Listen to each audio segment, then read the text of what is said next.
From the Ticats Audio Network, this is Tasker and Andy. Hello and welcome to a special episode of Tasker and Andy. I'm Luke Tasker and of course joined by Ticats great and my partner for the Ticats Audio Network, Andy Fantuz. Andy, how you doing, man? I'm excited for this Monday. Me too, man. It's kind of like the summer's almost over, but we haven't had good weather, so it feels like it's been over for a while. But then now we got a heat wave, and this Monday should be great weather. And it's the Labor Day Classic against Toronto, tough challenge, great opportunity, but it feels like we're right back in the swing of the summer. So it's great. I'm feeling good. If you don't have your tickets for the Labor Day Classic, there are still tickets available, and you can go to ticats.ca/tickets, and there you can still find some selections. They will end up selling out for this Labor Day Classic. Today we have another Ticat great with us, though, and the reason for the special Tasker and Andy episode here, the Alumnus of Distinction for the Labor Day Classic, will be none other than Erik Harris, former Ticat great teammate of Andy and mine for a few seasons in Hamilton. E, how you doing, man? It's great to see you.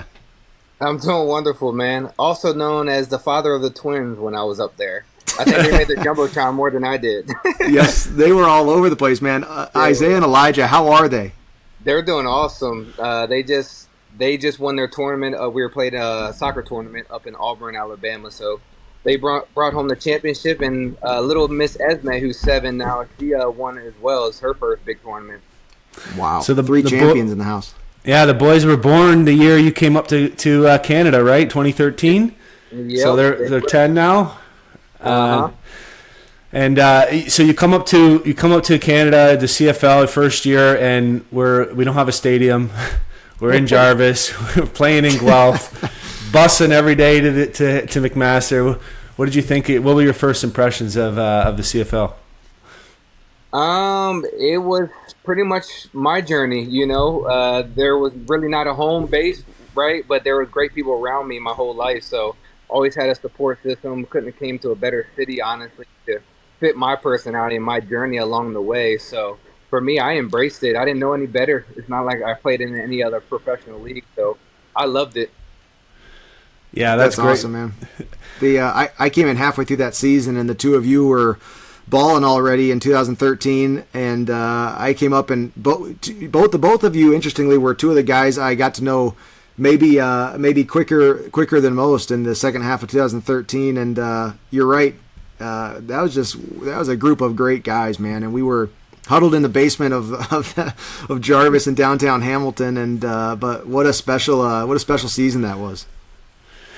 Wow, it's not. I don't think too many people. Or you two have something in common that I don't think a lot of people would have, especially in this profession, with both having twins now. I think Luke and Jenna held our twins too much. We caught whatever it was that was contagious there. I remember walking with Isaiah and Elijah, like holding both of their hands, and with you and Teresa getting ice cream or something like that. And Burlington. You're right. All of a sudden, a couple years later, Jen and I all of a sudden were in the exact same situation. It was the first thing we thought of. I was standing in the ping pong room at Tim Hortons Field when Jenna called me to tell me that she had found out that we were having twins, and I thought, oh, I gotta call Erik. This is not good, man. Oh man, I've seen this from afar once, and I know that this is not easy. And sure enough, we lived out your reality of having the twin boys. Yeah, but you look at it now, and it's such a blessing. They got each other. I mean, they keep me on my toes. That's for sure. Absolute best.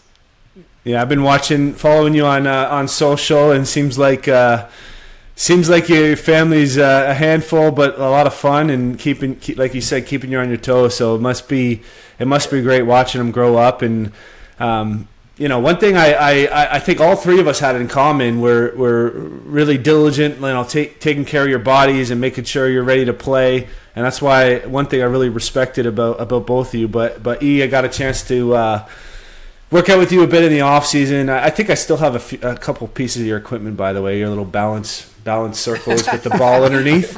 You left them up here when you signed in New Orleans, and But I guess where I'm going with this is, your hard work pays off, and I don't know if all the Ticat fans kind of know what your journey was like after Hamilton. So can you kind of take us through that?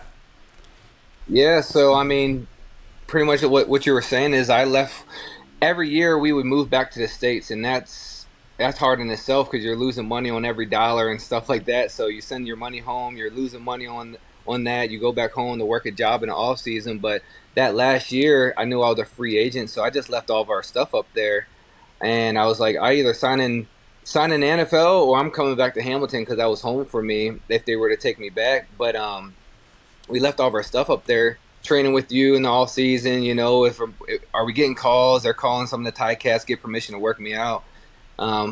So in 2016, I work out on February 1st and signed February 1st with New Orleans.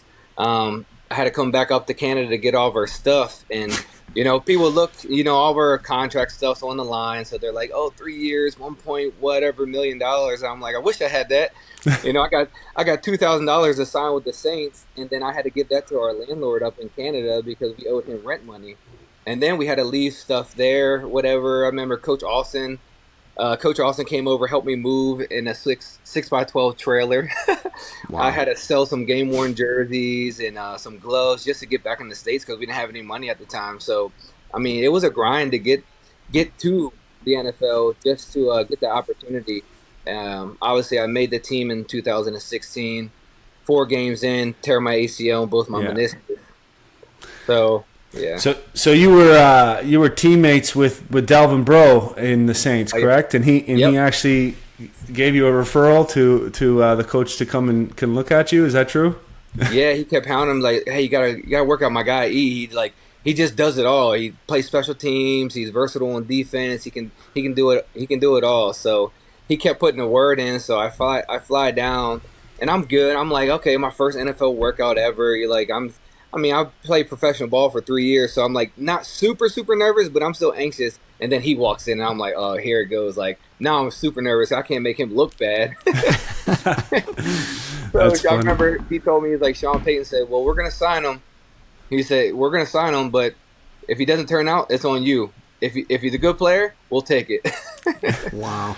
That's funny. Good for Bro. Bro has been the alumnus of distinction since the creation of the Ticats Audio Network and this thing that we do, and just an amazing story, the two of you guys from Hamilton to the Saints together, and that's a real teammate who puts his own reputation on the line to get his boy there. Right, definitely, man, definitely. But just let you know the type of relationship we had when we were up there. We talked about it all the time. He was like, I'm gonna go down there, and then I'll meet you down there, because he was on the 2-year deal. I was still on the 3-year deal. So I remember when we played in the Grey Cup in SAS. It was freezing cold, so we didn't go many places, whatever. We went to the little restaurant down the corner to get some food every once in a while, but I think we did that like once or twice. But we sat in the room and ate those DoubleTree cookies, and just talked about what we were gonna do and his future and stuff like that. So good memories. Man, I didn't know that. I didn't know you had that grind trying to leave town and all that. That's a good story. Yeah, amazing. Great Ken Austin story too. I didn't know that he came and helped you move. He was he did love his players, man. I mean, that's a real sign of a good coach as well. Yeah, no, he came and he kind of took order. This should go here, that should go there, in this position, that position. Couch should go here. I was like, all right, let's do it. And whatever we couldn't fit in a 6x12 trailer because the U-Haul was too expensive, we just left behind. The landlord was like, I want to furnish the place, so if you want to leave this, that, I'll just take it off your rent. I'm like, all right, perfect. Wow, nice, amazing. So you go from Sean Payton to New Orleans, and then you go over to it started at Oakland, right? When you first went there before the Raiders moved to Las Vegas. And was Gruden the coach your first year there? Del Rio was still there. Oh, Del Rio was still there. Yeah, okay. Del Rio. Yeah. And you came in as a backup, but then got your chance to start and balled out, right? You had like 6 tackles or something in your first game, and then never looked back. Yep. So when I first got there, Del Rio was there. his staff got let go. They brought Gruden in, and they were pretty much going to wipe slate like any coaching staff really does. They bring their guys in, right? But I remember we played the Cowboys on like a Thursday night game. Just the famous index card when they measure with the index for the first down. Yeah.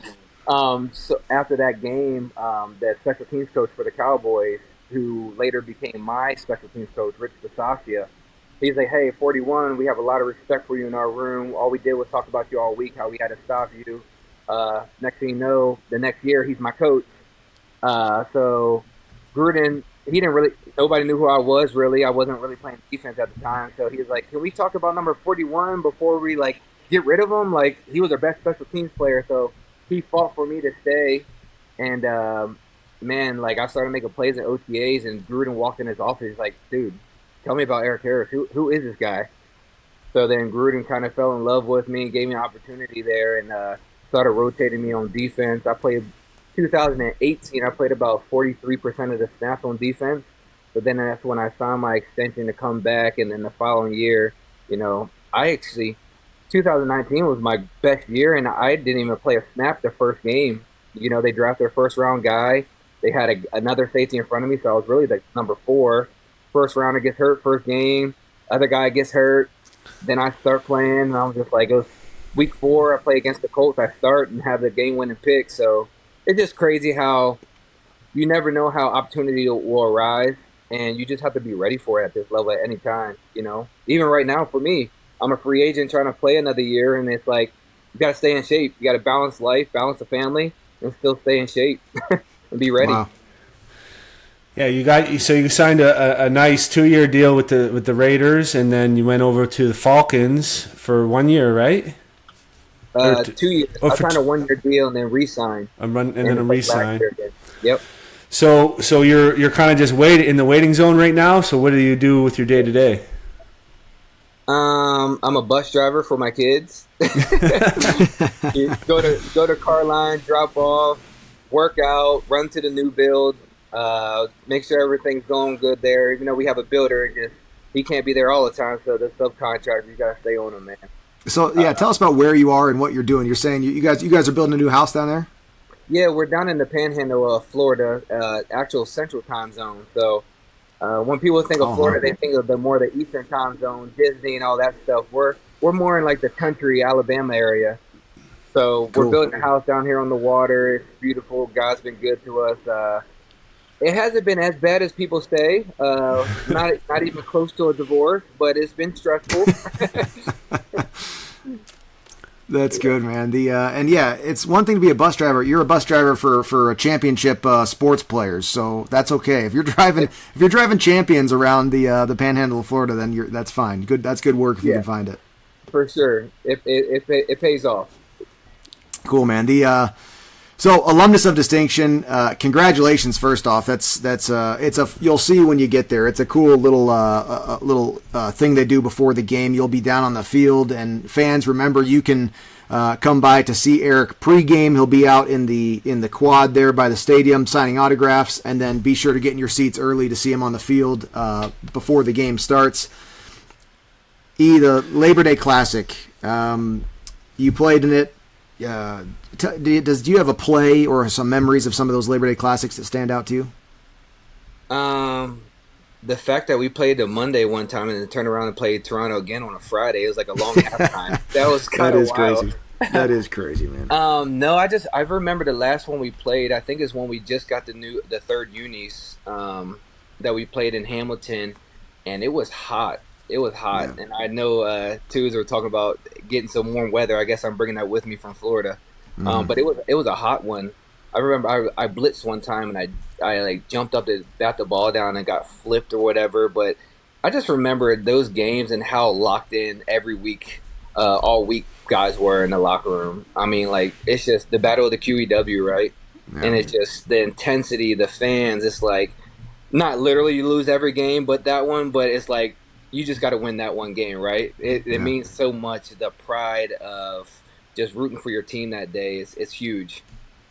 Well, the Ticats, unfortunately, coming off of last year's Labor Day Classic loss. Prior to that, I think it was a 7-year winning stretch. And we'll see if these Ticats coming off a huge win in BC can take back the winning edge of the Labor Day Classic for 2023. Is your family coming up with you, Teresa and all the kids? Yep, we're all coming up, so we'll all be there. Cool, man. So we got to do some practicing on the Oski Wee Wee, make sure we look like a good collective group. Well, I Are know they going out on the field with you? Yeah. If they allow me, we haven't really talked about it, so that'd be awesome. I think, yeah. Hey, you're the alumnus of distinction, man. You call the shots. I'm gonna apologize for our 4-year-old in advance. He's a wild one, so I'm not sure if he'll do it correctly, but he'll be out there freelancing. I know everybody listening is wondering, Luke, do you know if it's even possible just to sign a 1-day contract and like just play the game with the team and then go back to your training for the NFL? You already said you're in shape. You're training. Can we? Let's make this thing happen. How sweet would that be? I'm ready to go for a phone call. I tell a lot of guys in the NFL, I'm like, dude, like, obviously the money is a lot different, right, from north to south. But I'm like, the game up in Canada it's just a lot more fun. It really is. I missed it. I missed the style of the game. Really? Well, yeah. You were that type of player man, you must have actually played 6 different positions on defense. Like you played, everything from did you ever play Will or Mike on with the Cats? I thought it was going to, but Maybe Will? No, not really. You must have played everything else though. Yes, the first game I was on practice squad, and then it came day 2, and Burke came and got me, and I'm like, oh man, I'm getting cut already. And he's like, no, like, we're gonna activate you this first game. Like, pretty much, I was that designated import guy at the time. That's what they called it, and I was pretty much a special teams guy. And it was bro went down with cramps, so I played corner. Didn't take a rep in corner all training camp. Played corner, made a good tackle. D Webb pulled his hamstring, so then I went in at Sam, and then I played a little free safety, and I was just like, man. I was all over the place, but it got me on the field and it kept me on the field. It obviously, trust is a big thing when it comes to the coaches, so it was pretty big. Gave you a lot of experience playing all those different positions and the special teams, really, to set you up for whatever was to come in the future. That's great. There was only a few players in my memory that I could say could do it like you, so that's pretty cool. Appreciate it, man. Speaking of special teams and coaches, you've got, as you go out there to do the Oski Wee Wee on Monday, you're going to be on the field with a lot of the same guys who you were on the field with as a player. Coach O, of course, will be standing right there. You can bet he's going to come give you a hug on the sidelines. Jeff Reinbolt, of course, Forever 21, Simone Lawrence is going to be out there, and Ted Laurent, and I don't want to put words in your mouth, but it seems to me like it's like you might have a feeling of your football career coming full circle, being back out there for Alumnus of Distinction. It really is, and I was just telling people, I started my brand, my Having Faith brand. It kind of, whenever I talk to schools or students and stuff like that, it's just about believing in yourself and believing in God, that He'll be with you through everything. It's like I'm at the end of my career again, right? And it's like how my career started. It's believing, waiting, in a season of patience and waiting. So just coming back is like, it's a great feeling, honestly. I get goosebumps thinking about it. I haven't been back since, obviously, because the schedule haven't aligned. But, just having this opportunity is pretty special for me. So it'll be awesome. Any spots in Hamilton Andy, you want to you're gonna hope to check out with the fam? Any like restaurants or just areas like nature or anything like that? Definitely go over to Burlington to see the water. I mean, Luke and Jen and I, the family used to go over there, like you said, with the ice cream and stuff. I don't know if it's still there. The Works where the burgers were. I don't know if that's still over there. I was joking with Teresa last night about it, but. The kids want to see Niagara Falls, so we're flying into Buffalo to see Niagara Falls. They've been asking about that. So a couple of different places. We just want to see people, man. Places are awesome, but people are better, because, you make lifetime connections and stuff. So just to catch up with friends and family up there, so it will be awesome. Cool, man. We just love to give you if you have a message for Ticat fans, they'll be able to come see you on Monday, but anything you want to say to Ticat fans, we're looking forward to your Alumnus of Distinction. Yeah, we're just the Harris family. We're stoked to come back. We're super excited to come back to a place that we call home. You know, it was the first time we, as a family, got to experience what it was like to be on a professional team. You guys really embraced us. I mean, I remember fans still giving our kids birthday presents, showing up, making sure our kids had tidbits to take home with them and stuff like that. So, it's a very unique place, and we're really excited to come back. That's awesome. So all the fans are excited to see you. I'm sure there's a lot that remember the boys up on the Jumbotron, like you were saying, and see them all grown up now. Geez, they're probably almost as tall as Luke now. No, just kidding. They're probably faster, I guess. That's probably true. I keep joking with Drew. He used to push him around the locker room and stuff in the big laundry bins. I'm like, you still got room in one of those laundry bins for the twins? That's great, man. Yeah. The fans, if you want to come out and celebrate Erik during the game or pre-game on the Labor Day Classic, you can get your tickets you need to go to ticats.ca/tickets. Of course, Erik will be signing autographs before the game. Alumnus of Distinction. Andy, I think you and Bubba are going to have him maybe on a little bit halftime or pre-game, and so just be sure to tune into the Ticats Audio Network for the broadcast and content with Erik. Guys, looking forward to seeing both of you guys on Monday for a great Labor Day Classic. Man, I can't wait. I'm fired up. Me too, man. Safe travels with the fam, and God bless. We'll see you soon. Love you guys. See you guys. Right. Appreciate it, guys.